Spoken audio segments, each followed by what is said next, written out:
प्रेमचंद ने ठाकुर का कुआं उस समय लिखी जब समय हमारे आज़ाद होने के 15 साल पहले की बात है। 1932 में यह लिखा गया। उसी समय दलित मुक्ति संग्रह भी छेड़ा जा चुका था डॉक्टर अंबेडकर द्वारा। महात्मा गांधी भी आज़ादी में लगे हुए थे। वे लोग चाहते थे कि भारत आज़ाद होने से पहले ही कुछ दलित लोगों के लिए भी कर लिया जाए। डॉक्टर अंबेडकर की पूरी कोशिश थी कि दलित को जितने सारे हक है वे आज़ादी के पहले ही मिल जाए। कुछ ऐसे भी लोग थे जो चाहते थे कि आज़ाद एक बार आज़ाद हो जाए, बाद में हम दलितों के बारे में देख लेंगे। गंगी और जोखू इस कहानी के लिए मेन किरदार हैं और कहा जाए तो गंगी इसमें हमेशा कहानी में बार बार इसी का चित्र आता है। गंगी जोखू की पत्नी है और वही जोखू के लिए पानी लाने के लिए ठाकुर के कुएं पर जाती है।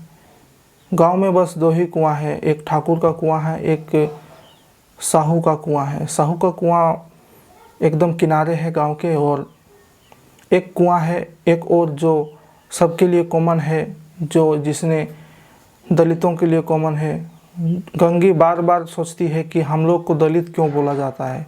सारे कुकर्म तो ये लोग करते हैं, जुआ ये खेलते हैं, घी में तेल लगाकर ये बेचते हैं, कोई किसी की बकरी चुरा लेता है, किसी के घर में ये जुआ का कारोबार चलते रहता है और हम लोग को बोला जाता है छुआछूत। क्या हम लोग इतने पाप करते हैं?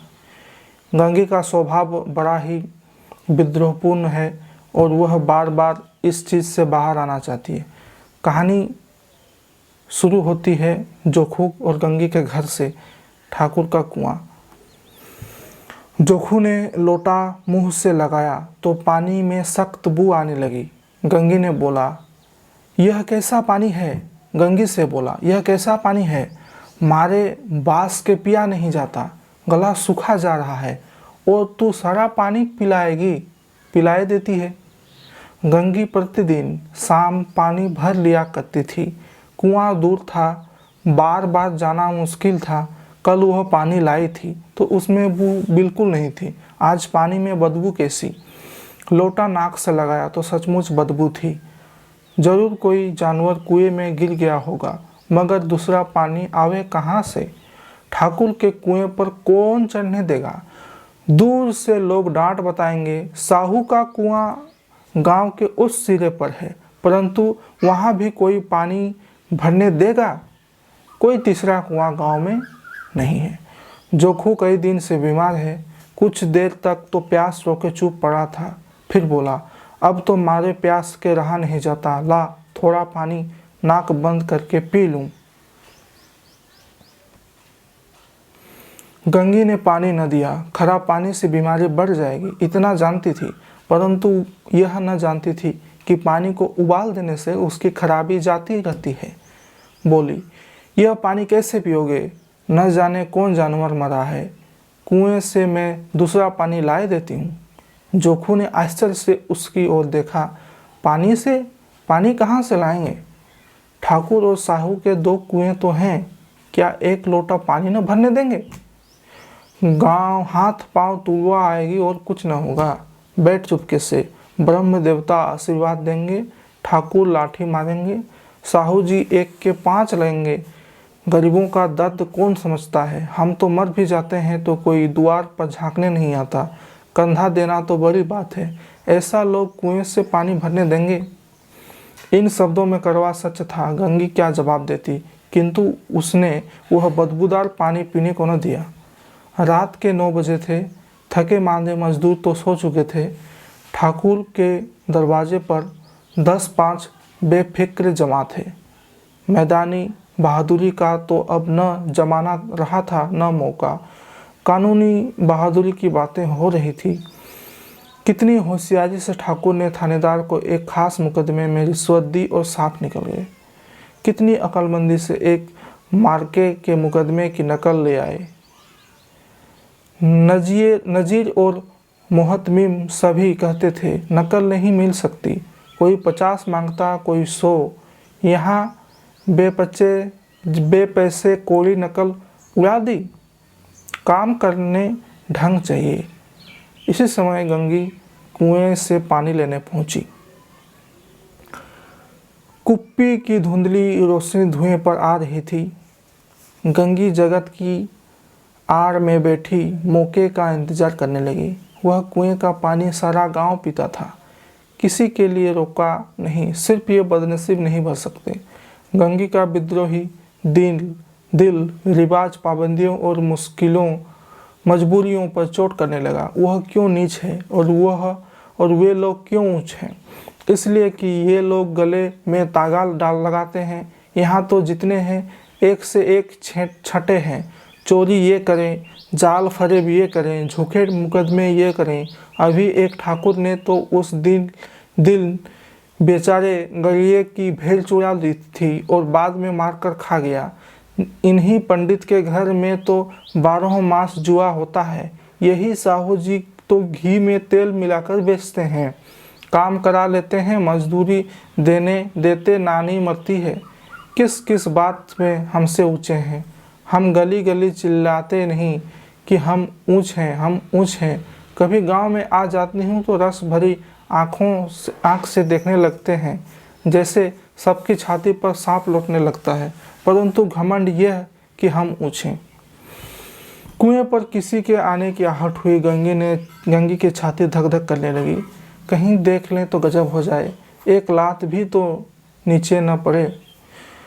उसने घड़ा और रस्सी उठा ली और झुककर चलती हुई एक वृक्ष के अंधेरे साये में जा खड़ी हुई। कब इन लोगों को दया आती है? किस पर? बेचारे महंगू को इतना मारा कि महीनों लहू थूकता रहा, इसलिए तो कि उसने बेगार न दी थी। इस पर ये लोग ऊंचे बनते हैं। कुएं पर स्त्रियां पानी भरने आई थी, उनमें बातें हो रही थी। खाना खाने चलें और हुक्म हुआ कि ताज़ा पानी भर लाओ। घड़े के लिए पैसे नहीं हैं। हम लोग तो आराम से बैठे देखकर जैसे मर्द को जलन होती है। हाँ, यह तो न हुआ कि कलसिया उठाकर भर लाते, बस हुक्म चला दिए कि ताज़ा पानी लाओ। जैसे हम लौंडिया ही तो हैं। लौंडिया नहीं तो और क्या हो तुम? रोटी कपड़ा नहीं पाती, 10-5 रुपये भी छीन झपट कर ले ही लेती हो। और लौंडिया कैसी होती है? मत लजाओ दीदी, छीन भर आराम करने को ही तरस कर रह जाता है। इतना काम किसी दूसरे के घर कर लेती तो इससे कहीं आराम से रहती। ऊपर से वह एहसान मानता। यहाँ काम करते करते मर जाओ, पर किसी का मुंह ही सीधा नहीं होता। दोनों पानी भरकर चली गई तो गंगी वृक्ष के साये से निकली और कुएं के जगत के पास आई। बेफिक्रे चले गए थे। ठाकुर भी दरवाज़ा बंद अंदर आंगन में सोने लगे थे। गंगी ने क्षणिक सुख की सांस ली। किसी तरह मैदान तो साफ हुआ। अमृत चुरा लाने के लिए राजकुमार किसी जमाने में गया था, पर वह भी शायद इतनी सावधानी के साथ और समझबूझकर न गया हो। गंगी दबे पांव कुएं की जगत पर चढ़ी। विजय का ऐसा अनुभव उसे पहले कभी न हुआ था। उसने रस्सी का फंदा घड़े में डाला, दाएं बाएं चौकन्नी दृष्टि से देखा, जैसे कोई सिपाही रात को शत्रु के किले में सुराख कर रहा हो। अगर इस समय वह पकड़ ली गई तो फिर उसके लिए माफ़ी या रियायत की रत्ती भर उम्मीद नहीं। अंत में देवताओं को याद करते उसने कलेजा मजबूत किया और घड़ा कुएं में डाल दिया। घड़े ने पानी में गोता लगाया, बहुत ही आहिस्ता, जरा भी आवाज़ न हुई। गंगी ने 2-4 हाथ जल्दी जल्दी मारे। घड़ा कुएं के मुंह तक आ पहुंचा। कोई बड़ा सहजोर पहलवान भी इतनी तेजी से न खींच सकता था। गंगी झुकी कि घड़े को पकड़कर जगत पर रखे और एकाएक ठाकुर साहब का दरवाज़ा खुला। शेर का मुंह इससे अधिक भयानक न होगा। गंगी के हाथ से रस्सी छूट गई। रस्सी के साथ घड़ा धड़ाम से पानी में गिरा। कई क्षण तक पानी में हिलकोर की आवाज़ें सुनाई देती रही। ठाकुर कौन है पुकारते हुए कुएं की तरफ भाग रहे थे।